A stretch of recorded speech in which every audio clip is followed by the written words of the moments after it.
So when you're rejected, just say in your mind, just say, well, even beautiful ladies make bad choices. So Welcome to Light to Insight channel, where Jesus is revealed, lives are transformed, and truth is boldly proclaimed. Get ready to encounter light, love, and the power of the word.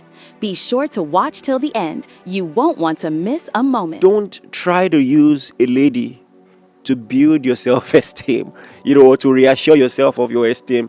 It's going to be a terrible, terrible mistake you're going to make. All right, so don't try to do that. If you get yourself engaged in other valuable things in life, you just realize that it will filter into every other aspect of your life. All right, I just want to reiterate for the sake of emphasis, don't try to use a woman or another person to build your self-worth in life. Then the second is like unto it. I'm using Bible language. The second thing I want to say is, don't try too hard. Don't try too hard. And I know that sounds counterintuitive, but it's very profound, and I'm sure that the ladies, in the comments will agree with me that trying too hard is a turn off. All right, and this is what the first point would do for you. When you already have a sense of self-worth and all of that, when you approach a lady, you're going to be comfortable in your own skin. And let me tell you this, don't tell anyone I told you. That's attractive. All right, that's attractive. Listen, you might have read 100 books on approaching ladies, on dating and all of that. But I will tell you one thing for sure. If you are confident, you already have it, have what you need, 80%. You see, and I don't think it's too early to say this. I wanted to say this much later. But you see, pickup lines. If you try pickup lines, you might be digging your grave. And some people do it and get away with it. And I will tell you why. You see, many guys, when they want to approach, ladies, because guys scientifically are likely to be more logical and ladies are likely to be more emotional. So they are likely to be fixated. Guys are likely to be fixated on the words and, what they say. But ladies are likely to be focused on, how comfortable you are, what vibe you are letting off. That's what matters. And that's why, for many people who have great relationships, it's not even as if they say the right things all the time. They're just comfortable, and the lady has come to be comfortable with them and to trust them. And that's why even some of the wrong things they say, they get away with it and all of that. Let me say this. I once read a scientific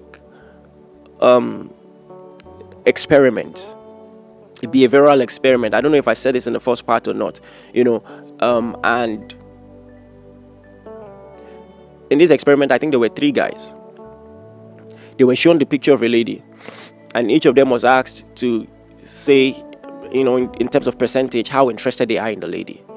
So the first said 20%, the second said 50%, and the third said 100%. Now, when they gave the profiles, and all the guys, by the way, had similar profiles, they all looked good, great jobs, and all of that. And when they gave the profiles of the guys to the lady, in all the cases, in all the experiments, the lady was drawn towards the guy who was least interested. It's just funny. Now, this might not be the case all the time, but it's the case most of the time. Scientifically, it's proven that guys who are not, head over heels, just spark up a kind of curiosity, in the ladies, So, and that's something you might want to consider.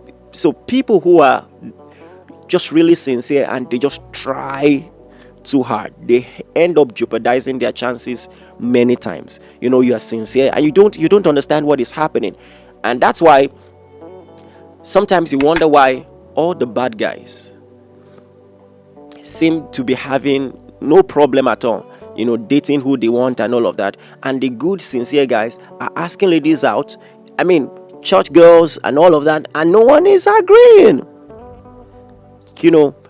And maybe because you're all over her, like, notice me, you're jumping like this, I'm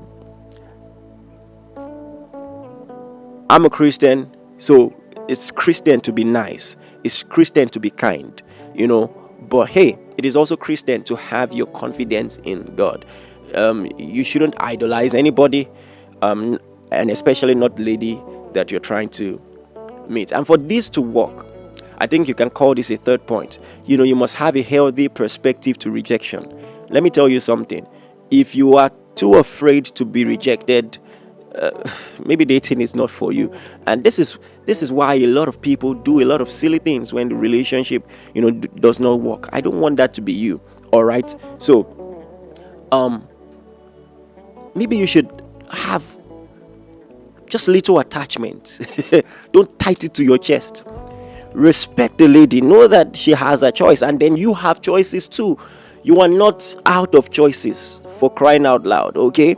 And this comes to, brings me to some theological misconceptions, where people think the Bible expression, bone of my bone, implies that there is one specific person who has your missing rib somewhere in the world, who you must get married to, otherwise you're screwed.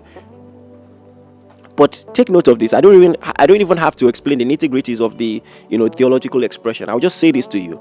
Adam said, bone of my bone and flesh of my flesh. So we know that Eve was made from his bone, but not of his flesh. So when he said bone of my bone, flesh of my flesh, he was not necessarily referring to the fact that she was made of his bone, as people seem, but to the fact that she was of his kind.